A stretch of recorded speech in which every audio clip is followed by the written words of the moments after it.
Hello guys and welcome to my YouTube channel जहाँ पर maths को हम थोड़ा सा कम डिफिकल्ट और थोड़ा ज़्यादा इंटरेस्टिंग बनाने की कोशिश करेंगे। तो अभी हमने पिछले वीडियोस में एक्सरसाइज 1.1 और 1.2 कवर कर लिया था। अभी हम 1.3 स्टार्ट करते हैं, बट इससे पहले हम समझते हैं कि डेसिमल एक्सपेंशन और रैशनल नंबर्स के बीच में क्या रिलेशन है। ठीक है, तो सबसे पहले जो 3 क्वेश्चन है इनका डेसिमल एक्सपेंशन करते हैं। तो सबसे पहले यहाँ पे गिवन है 10/3। ठीक है, तो 10/3 को हम 10/3 का डेसिमल एक्सपेंशन करते हैं तो ये हो जाएगा, यहाँ पे होगा 3 और ये इसको डिवाइड करेंगे 10 के साथ। तो 3 3 9, तो ये हो गया 1 यहाँ पे। फिर अभी 1 के बाद क्या होगा, यहाँ पे पॉइंट ऐड कर लेंगे, ये यहाँ पे 0 आ जाएगा। फिर ये वापस 3 यहाँ पे आएगा, ये हो गया 9, ये हो गया 1। ठीक है, अगेन 0 को ऐड करेंगे, यहाँ पे आएगा 3 3 9 और यहाँ पे आ जाएगा 1। तो ये प्रोसेस क्या होगी, रिपीट होती जाएगी, क्योंकि हम लोग क्या करेंगे, 0 ऐड करेंगे, फिर बार बार 3.33 यही आंसर आते जाएंगे। ठीक है, तो हम यहाँ पे कंक्लूड कर देते कि हमारा 10.3 का आंसर आया है 3.333 एंड सो ऑन। ठीक है, ये आंसर हमारा आया है। नेक्स्ट हम देखते हैं 7/8 को। 7/8 को डिवाइड करेंगे, तो अभी 8 के टेबल में 7 नहीं आता है, तो यहाँ पे लिखते हैं 0 और यहाँ पे भी 0 आ जाएगा, फिर ये हो गया 7। ओके, नेक्स्ट यहाँ पे आ जाएगा पॉइंट, यहाँ पे आ जाएगा 0 एंड 8 8 64। ठीक है, 8 8 64, 70 में से 64 चला गया, बच गया 6, वापस से 0 ऐड हो जाएगा, यहाँ पे हो जाएगा 7 टाइम्स 56। फिर ये 4 बच गया, 0 ऐड होगा, यहाँ पे हो गया 5 और ये हो गया 40, तो आपका आंसर आ गया 0।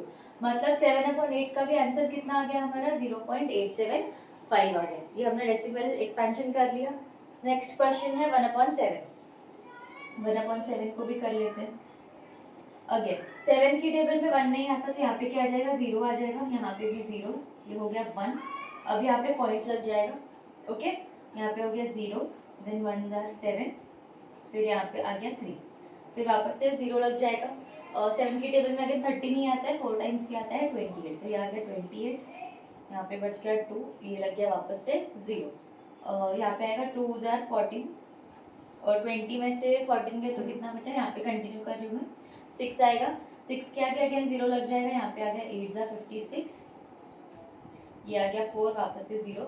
7 की टेबल में 40 नहीं आता, अब क्या आता है 5 टाइम्स 35, ये हो गया 5, वापस से लग गया 0, सॉरी, और यहाँ पे आ जाएगा 7 जार 49, फिर बच गया 1, वापस से उसके आगे 0 लग जाएगा। अभी 1 जार क्या आता है 7 आता है, तो यहाँ पे आ गया 1, फिर ये 7, फिर ये -3 बचा, यहाँ पे 10 में से 7 क्या 3 बचा, वापस से 0 लगेगा, फिर 4 जा क्या होगा 28 होगा, फिर 2 बचा, फिर 0 होगा, फिर उसके बाद 2 जा क्या होगा 14 होगा, फिर वापस से 20 में से 14 गए यहाँ पे, फिर ये 60 होगा, फिर 56 आएगा, फिर 40 बचेगा, फिर 35 आएगा। मतलब प्रोसेस क्या होने वाला है, बेसिकली रिपीट होने वाला है। तो हम यहाँ पे हम कंक्लूड कर सकते हैं, देखो यहाँ पे भी देखो 142857, वापस से क्या हो रहा है 142, इसके बाद वापस क्या आएगा 857, वापस आएगा 142857, तो हमारा आंसर क्या होने वाला है, यही आने वाला है 142857। और इसके बाद क्या होगा, ये वाला जो है ना 142857, ये बार बार रिपीट होगा। ठीक है, तो हम इसका आंसर क्या कह देंगे कि इसका आंसर है क्या 0.142857 बार। तो बार को आपको बेसिकली याद कैसे करना है कि जो नंबर बार बार रिपीट हो रहा है उसको हम बार ऐड कर देंगे। सिमिलरली इस केस में भी क्या था, 10/3 का आंसर हमारा आ रहा था 3.3, तो उसमें क्या हो रहा है 3 जो है बार बार रिपीट हो रहा है, तो हम इसे शॉर्ट में क्या कहेंगे, इसका आंसर है 3.3 बार। यहाँ पे क्या हो रहा है, बार रिपीट हो रहा है, तो 3.3 बार, यहाँ पे 0.142857 बार, और यहाँ पे क्या था, इधर तो 0 ही हो गया था हमारा रिमाइंडर, तो ये हो गया 0.875। ठीक है, अभी यहाँ पे देखो क्या कहा है, the decimal expansion of a rational number is either terminating और नॉन टर्मिनेटिंग रिकरिंग। अभी डेसिमल एक्सपेंशन हम किसका कर रहे थे, रैशनल नंबर का। रैशनल नंबर्स क्या होते हैं, जब कोई इंटीजर p/q के फॉर्म में लिखा जाता है and q is not equal to 0, तो उसे रैशनल नंबर कहते हैं। तो ये क्या है, ये रैशनल नंबर है 10/3, ये p है, ये q है, and q is not equal to 0, rational number है, उसका हमने क्या किया, यहाँ पे तीनों केसेस में डेसिमल एक्सपेंशन किया। तो वो डेसिमल एक्सपेंशन के लिए कह रहे हैं कि the decimal expansion of rational number is either terminating. Either terminating मतलब ये सेकंड वाला जो केस था, यहाँ पे हमारा आंसर क्या हो गया था, 0 हो गया था, टर्मिनेट हो गया, 0 आ गया हमारा आंसर, इसके आगे हम फर्दर कैलकुलेशन नहीं करेंगे, है ना, तो हमारा आंसर क्या हो गया, टर्मिनेट हो गया। दूसरा जो था और नॉन टर्मिनेटिंग रिकरिंग। अभी ये जो दोनों केसेस है, इसमें हमारा आंसर क्या है, नॉन टर्मिनेटिंग है, मतलब जीरो आ नहीं रहा है। हम लोग क्या करते जा रहे हैं, फर्दर कैलकुलेशंस करते जा रहे हैं, करते जा रहे हैं, हमारा आंसर जो है आते जा रहा है, लेकिन उसमें एक पैटर्न हमने क्या ऑब्जर्व किया था, यहाँ पे 3 क्या हो रहा है, बार बार रिपीट हो रहा है, राइट। और यहाँ पे क्या हो रहा है, 142857 जो है ये बार बार रिपीट होता जा रहा है। ये चीज हमें समझ में आई। तो उन्होंने डेसिमल एक्सपेंशन के लिए क्या बोला है कि ईदर इट इज टर्मिनेटिंग कि वो जीरो बन जाएगा, और it is non terminating recurring. यहाँ पे नॉन टर्मिनेट हो रहा है और रिकरिंग हो रहा है, मतलब रिपीट होते जा रहा है। तो ऐसे जो डेसिमल एक्सपेंशन होते हैं उनके बारे में क्या कहा है, moreover a number whose decimal expansion is terminating और non terminating recurring is a rational. ठीक है, मतलब क्या है कि ये जो डेसिमल एक्सपेंशन, अगर आपको एग्जाम में पूछा गया कि 3.33 जो है वो रैशनल या इरैशनल, तो आप क्या कहोगे, इट इज रैशनल। क्यों, क्योंकि ये वाले केस में अगर देखेंगे तो यहाँ पे क्या हो गया, टर्मिनेट हो गया, उसका आंसर क्या आ गया, जीरो आ गया। तो ये वाला डेसिमल एक्सपेंशन भी क्या है, रैशनल है। इस केस में भी क्या हो रहा है, टर्मिनेट नहीं हो रहा है बट बार बार रिपीट हो रहा है, इट इज रिकरिंग। तो in this case it is terminating, and in this case and this one also it is non terminating recurring. So in both the cases हमारा क्या हो रहा है, the remainder becomes zero। मतलब ये वाले case में क्या हो रहा है, हमारा आंसर जो है वो जीरो बन जा रहा है, और ये वाले केस में क्या हो रहा है, हमारा आंसर जीरो नहीं बन रहा है, मतलब ये दोनों केसेस में हमारा आंसर क्या है, जीरो नहीं हो रहा है। तो इसके भी दो तरीके हमने देख लिए, केस 1 भी देख लिया, केस 2 भी देख लिया, जिसमें हमारा आंसर जीरो हो जाएगा और एक में हमारा आंसर जीरो नहीं होगा। ठीक है, ओके। अब दूसरी चीज यहाँ पे देखते हैं, √2 जो है, √2 का जब हम डेसिमल एक्सपेंशन करते हैं तो ये हो गया 1.414213562373, ये हो रहा है। पाई के केस में क्या हो रहा है, 3.14159265, मतलब सारे नंबर्स क्या रैंडमली है, ना ही ये टर्मिनेट हो रहा है, ना ही इसके नंबर कुछ रिकर हो रहे हैं, मतलब रिपीट नहीं हो रहा है। ठीक है, ना ही इसका आंसर क्या होगा, डिवाइड करने पे ना ही जीरो आने वाला है, जो कि एक फर्स्ट केस में बोला गया था, और अगर जीरो नहीं भी आया तो एक पॉइंट के बाद शायद वो रिपीट होना चाहिए, वो भी केस नहीं हो रहा है। तो इन दोनों केसेस में हम नंबर्स को क्या कंक्लूड कर देंगे, ये है इरैशनल नंबर्स। ओके, तो डेसिमल एक्सपेंशंस में भी क्या होता है, रैशनल होते हैं और इरैशनल होते हैं। रैशनल नंबर के लिए दो कंडीशंस है, वो टर्मिनेट हो जाएगा एक पॉइंट के बाद, और अगर टर्मिनेट नहीं हो रहा है तो वो रिकर होगा। ठीक है, तो जिस केसेस में ये दोनों कंडीशन सेटिस्फाई हो रही है, दोनों ऐसे one of the conditions is satisfied, तो वो रैशनल डेसिमल एक्सपेंशन कहलाएगा, और अगर नहीं होता है तो इरैशनल होगा। Okay okay, so let's continue with the exercise 1.3, जिसमें फर्स्ट क्वेश्चन है, write the following in decimal form and say what kind of decimal expansion each has.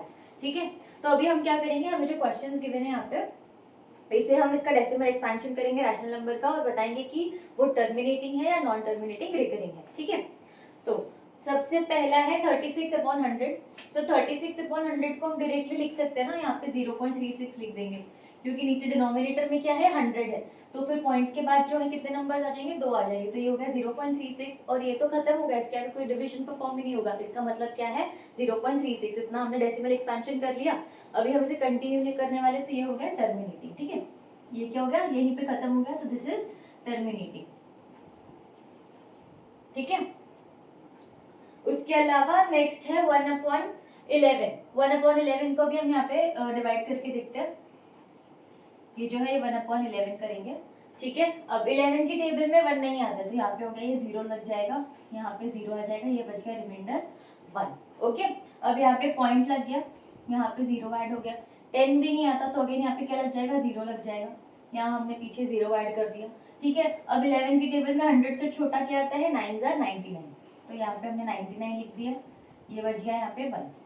ठीक है, अगेन यहाँ पे अभी 0 लगा देंगे, फिर अभी 10 नहीं आता 11 की टेबल में, तो अगेन यहाँ पे 0 लग जाएगा। ठीक है, वापस से यहाँ पे 0 ऐड हो जाएगा, फिर ये हो गया 9 × 99, और ये बच गया 1। तो यहाँ पे क्या होने वाला है, सेम प्रोसेस रिपीट होगा, वापस से यहाँ पे 0 लग जाएगा, फिर उसके बाद और ये 1 से 10 बन जाएगा, फिर 100 बन जाएगा, तो यहाँ पे क्या हो जाएगा, आंसर हमारा 0.090909 यही आता जाएगा। तो यहाँ पे क्या हो रहा है कि हमारा जो रिमाइंडर है वो 0 नहीं बनेगा, एज इन टर्मिनेट नहीं होने वाला है, वो क्या हो रहा है, नॉन टर्मिनेटिंग है लेकिन रिकरिंग है। ठीक है, तो यहाँ पे हम क्या लिखेंगे, इसका आंसर है 0.09 बार, और इसका आंसर जो है मतलब डेसिमल एक्सपेंशन क्या है, non terminating but recurring. Okay, तो यहाँ पे क्या हो जाएगा, ये 0 नहीं होगा, कंटिन्यू होगा इसका डिवीजन, फर्दर कैलकुलेशन करने के बाद भी हमारा आंसर 090909 यहाँ पे कंटिन्यू होगा। ठीक है, अब नेक्स्ट है 4:1/8, तो इसको ये मिक्स फ्रैक्शन को हम पहले इम्प्रॉपर फ्रैक्शन में कन्वर्ट कर लेंगे। सो 8 4s are 32, 32 प्लस 1 इज 33, तो ये हो गया 33/8। अभी 33/8 को यहाँ पे करते हैं, ठीक है, तो ये हो गया। अब 8 के टेबल में 33 नहीं आ रहा है, 33 से छोटा क्या आता है 4, तो ये हो गया 32, 1 बच गया, यहाँ पॉइंट लग गया, इधर 0 हो गया। ओके, नेक्स्ट 8 1 जार 8, ये हो गया 2, यहाँ पे वापस से 0 लग गया। फिर उसके बाद ये हो गया 2 जार 16, यहाँ पे हो गया 4, 0 ऐड हो गया। अब 8 5 जार 40, तो ये हो गया अगेन 0, मतलब हमारा रिमाइंडर क्या बच गया, 0 बन गया। इसका मतलब ये क्या है, टर्मिनेटिंग है ना। तो यहाँ पे हम लिख देते हैं, इसका आंसर आ गया है 4.125, और ये क्या है, टर्मिनेटिंग है, ठीक है। ओके, अब नेक्स्ट है 3/13। सो 3/13 को यहाँ पे हम डिवाइड करते हैं।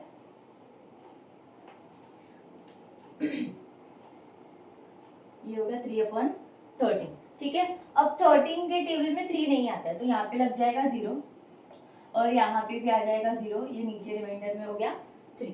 अब यहाँ पे पॉइंट लग जाएगा, यहाँ पे हो गया 0। अब ये होता है 2 जार 26, ठीक है, 26 हो गया। अब यहाँ पे आ गया 4, वापस से 0 ऐड हो जाएगा। अब यहाँ पे आएगा 3 जार 49, सॉरी 39, 3 जार 39 हो गया, नीचे बच गया 1, फिर यहाँ पे 0 लग गया, ठीक है। अब 13 के टेबल में 10 नहीं आता है, अगेन यहाँ पे 0 लगाएंगे, यहाँ पे 0 ऐड हो जाएगा आगे, और ये हो गया 7 जार 91, 7 जार 91 हो गया। अब 91 के बाद यहाँ पे क्या आ जाएगा, 100 में से 91 चले गए, बच गया 9, अगेन यहाँ पे 0 ऐड कर देंगे, है ना। और उसके बाद यहाँ पे क्या आता है, 6 जार 78, ये 78 हो गया, फिर यहाँ पे बच गया 12, फिर 0 ऐड हो गया, ठीक है। तो यहाँ पे आ जाएगा 9 जार 117, 13 9 जार 170, तो यहाँ पे क्या बच गया, 3 बच गया। फिर वापस से देखो, यहाँ पे 3 है, फिर यहाँ पे मैं अगेन 0 लगा देती हूँ, फिर ये हो जाएगा 2 जार 26, फिर सेम 4 हो जाएगा, फिर वापस से यही वाला प्रोसेस क्या हो जाएगा, 30 बेसिकली यहाँ पे आएगा। इसके बाद पूरी प्रोसेस क्या होने वाली है, रिपीट होने वाली है। तो यहाँ पे भी क्या रिपीट होगा, फिर 0.230769, 230769, 230769 ये होने वाला है। तो हम यहाँ पे क्या लिख देंगे, इसका आंसर है 0.230769 बार, ठीक है, क्योंकि ये क्या होने वाला है, रिपीट होने वाला है। तो अगेन इसका आंसर क्या आ जाएगा, non terminating recurring, non terminating recurring. Okay, क्योंकि वो क्या हो रहा है, पॉइंट के बाद के जो 6 डिजिट्स है यही वापस क्या होने वाले, रिपीट होने वाले, ठीक है। अब नेक्स्ट 2/11 और 329/400 आप ये खुद से सॉल्व करोगे, मैं आपको आंसर्स उसके बता देती हूँ क्या आने वाला है, बट आप कोशिश कीजिए, आप कोशिश करिए कि ये दोनों क्वेश्चन आप खुद से सॉल्व कर सकते हो, ठीक है। तो इसका आंसर आ जाएगा 0.18 बार, सेम आंसर है इसका, नॉन टर्मिनेटिंग एंड रिकरिंग, ठीक है। और नेक्स्ट का आंसर आ जाएगा 0.8225, जो कि क्या है, टर्मिनेटिंग है, ठीक है। तो ये दोनों क्वेश्चन आप खुद से सॉल्व कर सकते हो। सेकेंड क्वेश्चन है, you know that 1/7 is equal to 0.142857 bar, can you predict what the decimal expansion of 2/7, 3/7, 4/7, 5/7 and 6/7 are without actually doing the long division? If so, how? तो यहाँ पे हमें क्या करना है, हमें बताया गया है कि 1/7 जो है उससे हम इस फॉर्म में लिखते हैं 0.142857 बार, ठीक है, 142,857 बार। इसका मतलब क्या है, जब अपन 1/7 को डिवाइड करेंगे तो फिर आपका आंसर जो है वो क्या रहेगा, नॉन टर्मिनेटिंग रिकरिंग होगा, और ये 6 डिजिट्स के होने वाले, बार बार रिपीट होने वाले। तो अब हमें यहाँ पे कह रहे हैं कि आप 2/7 से लेकर 6/7 तक का आंसर खुद से फाइंड आउट करो, लेकिन आप लॉन्ग डिविजन परफॉर्म मत करो, ठीक है। तो हम उसकी जगह पे कौन सी टेक्निक को यूज करने वाले हैं, हम यहाँ पे क्या करेंगे, हमें 1/7 का आंसर ऑलरेडी पता है, राइट। तो हम क्या करेंगे, 2/7 यहाँ पे लिखा, 2/7 का मतलब क्या होता है, इसे ब्रेक डाउन करेंगे तो होगा 2 × 1/7, और 1/7 की वैल्यू तो हमें ऑलरेडी पता है, तो हम क्या करेंगे, ये वैल्यू को इस इक्वेशन में पुट अप करेंगे। तो ये हो गया 2 × 0.142857 बार, ठीक है। अब इसे परफॉर्म करते हैं, यहाँ पे ये हो गया 142,857, इसको 2 से मल्टीप्लाई कर लेंगे, ठीक है। तो 7 2 जार कितना हो गया, 14, 5 2 जार कितना हो गया, 10, और ये 11, 8 2 जार 16 + 1 17, 2 2 जार 4 + 1 5, 4 2 जार 8 और 2 1 जार 2। तो हमारा आंसर क्या आ गया, 285714, ये हमारा आंसर आ गया। तो 2/7 का आंसर क्या आ जाएगा, 0.285714 बार। ठीक है, तो इसका आंसर क्या आ जाएगा, ये आ जाएगा। अभी आप 3/7, 4/7, 5/7 और 6/7 का इसी मेथड से करोगे। सिर्फ यहाँ पे कैसे लिखना है, 3 × 1/7, फिर 4 × 1/7, ऐसे सो ऑन, 5 × 1/7 और 6 × 1/7। काफी इजी क्वेश्चन है, तो आप ये खुद से सॉल्व कर सकते हो। ओके, हमने रैशनलाइजिंग पढ़ लिया कि जो रैशनल नंबर्स और डेसिमल एक्सपेंशन में क्या रिलेशनशिप है ये पढ़ लिया, और हमने एक्सरसाइज 1.3 के 2 क्वेश्चंस कर लिए। अब नेक्स्ट वीडियो में बाकी सारी जो क्वेश्चंस है उसे कंप्लीट कर देंगे और एक्सरसाइज भी कंप्लीट कर देंगे। Okay, thank you.